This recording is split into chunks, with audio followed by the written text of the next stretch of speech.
కాంగ్రెస్ ప్రభుత్వం సాగునీటి రంగంలో కీలక మార్పులు తీసుకొచ్చింది. గత ప్రభుత్వం గొప్పగా చెప్పుకుంటున్న కాళేశ్వరం నుంచి చుక్క నీరు లిఫ్ట్ చేయకుండానే సాగు విస్తీర్ణం పెరిగింది. ప్రాజెక్టుల కింద ఆయకట్టు పెరిగింది.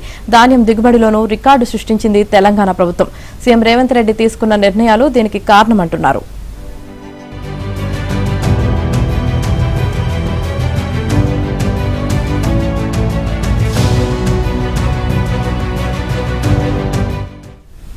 గత ప్రభుత్వం నిర్లక్ష్యంగా వదిలేసిన ప్రాజెక్టులను అందుబాటులోకి తీసుకువచ్చేందుకు ప్రాధాన్యమిచ్చింది. తక్కువ ఖర్చుతో ఎక్కువ ఆయకట్టుకు సాగునీటిని అందించే ప్రాజెక్టులపైనే కాంగ్రెస్ ప్రభుత్వం ప్రధానంగా దృష్టి పెట్టింది.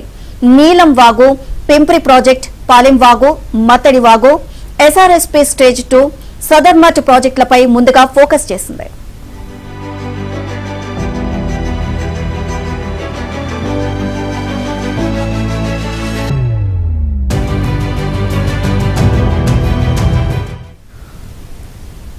గోదావరి బేసిన్లో ఉన్న చిన్న కాళేశ్వరం, మోదికుంట, లోయర్ పెన్గంగ, చనాక కోరాట, శ్రీపాద, ఎల్లంపల్లి, దేవాదుల, సీతారామ ప్రాజెక్ట్, కృష్ణా బేసిన్లో కోయిల్ సాగర్, భీమా, నెట్టెంపాడు, కల్వకుర్తి, డిండి, ఎస్ఎల్బీసీ పనులు ఈ ప్రాధాన్యత జాబితాలో చేర్చింది.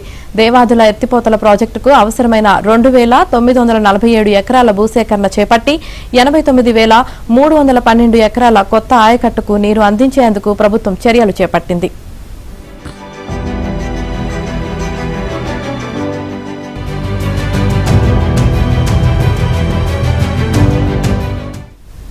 గత ప్రభుత్వం మొట్టమొదటిగా కొబ్బరికాయ కొట్టి అసంపూర్తిగా వదిలేసిన పాలమూరు రంగారెడ్డి ప్రాజెక్టును ఆర్థిక సాయం అందించాలని అధికారం చేపట్టిన తొలి రోజుల్లోనే సీఎం రేవంత్ రెడ్డి కేంద్ర జలశక్తి మంత్రి గజేంద్ర సింగ్ షెకావత్ కు విజ్ఞప్తి చేశారు.